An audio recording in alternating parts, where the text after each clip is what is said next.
Ya, pemirsa, polemik terkait dengan adanya proyek reklamasi Teluk Jakarta ini juga memicu cuitan dari masyarakat. Mulai dari terkait dengan perizinan hingga masalah korupsi yang menyelimuti mega proyek dari reklamasi Teluk Jakarta ini. Selain masyarakat yang memberikan komentar, juga ada beberapa tokoh yang sepertinya merasa gatal begitu ya untuk memberikan komentar terkait dengan proyek reklamasi ini. Proyek reklamasi Teluk Jakarta masih diperbincangkan. Penyelidikan oleh KPK terus berjalan. Hingga kini baru 3 tersangka yang sudah ditetapkan KPK terkait kasus suap reklamasi Teluk Jakarta. Tak sedikit komentar pedas dilayangkan kepada pemerintah yang dianggap kurang cepat selesaikan kasus ini. Hingga pertanyaan perizinan reklamasi.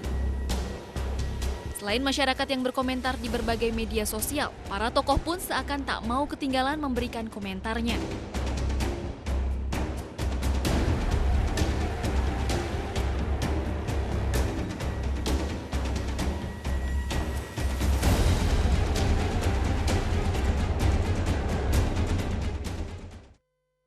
Ya, banyak yang mengatakan bahwa proyek reklamasi Teluk Jakarta ini adalah sebenarnya kaitannya dengan politik. Kita tidak membahas ke arah politik pada malam hari ini, tapi kita lebih ingin mengetahui sebenarnya dari sisi administrasi atau tataran hukumnya sebenarnya seperti apa. Siapa yang harus mengeluarkan izin terkait dengan proyek reklamasi ini. Saya ke Mas Martin terlebih dahulu. Apa yang ingin Anda sampaikan tadi untuk menanggapi apa yang disampaikan oleh Mas Immanuel?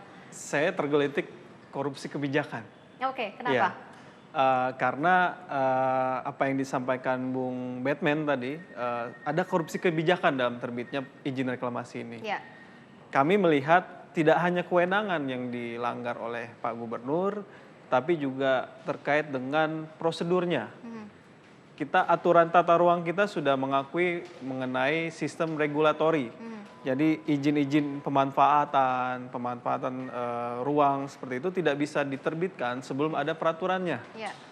Nah, dalam konteks pemanfaatan ruang pesisir, dalam salah satu memang reklamasi, itu seharusnya berdasarkan oleh peraturan.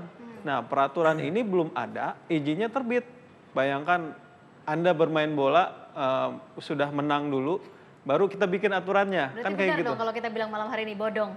Bisa jadi, Ah. bisa seperti itu. Karena ya tidak ada aturan jelas apa dasarnya menerbitkan izin reklamasi. Karena itu wilayah laut dan peraturannya harus peraturan zonasi dan ini sudah sangat jelas Oke, tidak ada. di dalam Undang-Undang Tata Ruang itu sendiri juga menyebutkan bahwa sebenarnya kawasan laut dan udara ini ada aturannya tersendiri, Betul. begitu ya. Undang-Undang nomor 27. 26 2008 27 tahun 2007. 27 tahun 2007 begitu ya yang Ya. mengatur terkait dengan ini. Dan di dalam peraturan itu sendiri juga menyebutkan bahwa kewenangan itu lagi-lagi masuk ke dalam Ya. pemerintah pusat. Ya, Artinya apa yang dikeluarkan saat ini oleh Gubernur DKI Ya. Jakarta terkait dengan izin reklamasi tidak ada sebenarnya cantolan hukumnya begitu. ya betul sekali. Karena karena dalam konteks ini ya penataan ruang ada pengaturan khusus terkait dengan kawasan strategis nasional. Ya. Karena dia dekat dengan wilayah ibu kota nasional, kemudian wilayah ekonomi, bahkan juga kita mengetahui di situ banyak situs-situs budaya. Ya. Nah, dari hal itu sendiri seharusnya itu menjadi bagian penting yang harus dikelola oleh pemerintah yang penting, yaitu pemerintah pusat. Jadi sudah seharusnya itu menjadi kewenangan pemerintah pusat, Oke. gitu. Oke, Bang Irman, Anda masih bergabung bersama kami. Halo, Bang Irman. Iya, halo. Ya, Bang Irman, sebagai seorang pakar hukum tata negara, Bang Irman boleh disampaikan kepada pemirsa di rumah sebenarnya kaitannya dengan kawasan strategi nasional itu seperti apa sih, Bang, dalam tataran hukumnya? Jadi kan mungkin begini, mungkin ada benarnya tentang kawasan strategi nasional itu. Tapi sepanjang sepengetahuan saya itu ya, kewenangan gubernur tentang reklamasi Jakarta itu tidak pernah dicabut. Bahwa peraturan Kepres 95 itu memang ada peraturan yang mencabutnya, tapi tidak mencabut menyangkut kewenangan Gubernur. tentang reklamasi itu di situ. Mhm. Nah, pada konteks ini maka sekali lagi saya bilang sampai malam ini situ saya mengatakan sampai 2014 itu masih kewenangan gubernur di situ. Setelah 2014 di situ sudah bukan lagi kewenangan gubernur di situ karena ada sudah secara tegas bahwa itu menjadi kewenangan menteri yang terkait yaitu dalam arti kelautan dan perikanan gitu. Gitu. Oke, baik. Silakan, ada yang mau menanggapi apa yang disampaikan? Mungkin saya sedikit menanggapi ya. Persis sekali ya yang Pak Irman Putrasidin ucapkan tadi. Nah, tumpang tindih inilah yang menjadi pokok persoalan gitu loh. Di sisi lain kewenangan itu tetap dikatakan itu masih di gubernur, kewenangan dan tanggung jawabnya. Tapi di sisi lain ada undang-undang dan peraturan yang lain mengatakan kewenangan itu ada di pusat. Lah inilah persoalan-persoalan teknis hukum ini yang sebetulnya menjadi problem kita berbangsa dan bernegara. Nah makanya pilihan satu-satunya memang penyesuaian atau yang harus dibatalkan dulu gitu loh. Kalau saya lebih memilih ya dibatalkan. Dibatalkan untuk? Undang-undang yang memicu persoalan. Ini kan Perpres 52/1995 ini kan juga persoalan. Ya. Kemudian 2007 juga, 2014 juga, ya udah disinkronkan saja semuanya. Gitu loh, dibatalkan mana yang lebih penting gitu loh. Karena ini bicara tentang masa depan bangsa ini kan berkaitan dengan ketahanan nasional, Mbak. Bukan persoalan aja ujuk bikin ini aja, enggak. Saya enggak melihat itu. Saya melihatnya sesuatu yang ke depan lah ya, bahwa bangsa ini butuh aturan yang jelas, butuh yang tegas, tidak korup. Karena hampir semua kebijakan-kebijakan regulasi yang berbasis regulasi, perda, permen, pergub, itu semua berbasis korupsi.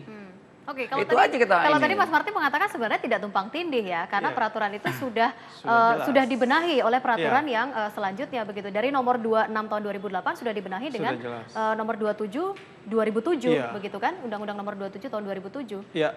Artinya tidak ada tumpang tindih dong. Tidak ada tumpang tindih karena gimana ya? Kalau tadi saya ingin menanggapi Pak Irman Putrasidin ya. Jadi kalau saya melihat apa yang dibatalkan di sana, kita harus melihat mengenai apa yang dimaksud dengan penataan ruang. Penataan ruang itu dimulai dari proses perencanaan, penetapan, sampai pengendalian dan pemanfaatan. Nah, terkait dengan semua hal itu, ya berarti semua hal di substansi yang diatur dalam Kepres tersebut sudah batal, sudah tidak dapat diberlakukan Secara lagi. otomatis batal? Secara otomatis, karena sudah dinyatakan secara tegas. Karena penataan ruang ya. Karena kan penataan ruang prosesnya seperti itu, tidak hanya wilayah kewenangannya saja, karena terkait juga dengan semua bagian seperti itu. Termasuk juga yang Anda maksud tadi kawasan strategis nasional, gitu ya, kawasan strategis nasional terbatas pun juga itu sudah ada aturannya sendiri. Iya, karena kawasan strategis nasional itu ditetapkan oleh PP tentang RT/RW nasional, Rencana Tata Ruang Wilayah Nasional, dan itu sudah menjadi penegasan bahwa Jakarta adalah kawasan penting. Oke, sebelum saya break terlebih dahulu, saya ingin tanya jawaban Anda ya atau tidak saja. Apakah memang benar moratorium sudah dikeluarkan tapi reklamasi tetap berjalan? Menurut pandangan Anda, benar tidak? Reklamasi masih berjalan, ya. Masih berjalan ya. sampai dengan saat ini? Ya. Oke, kita akan bahas sesaat lagi. Pemirsa tetap di Top 2 News.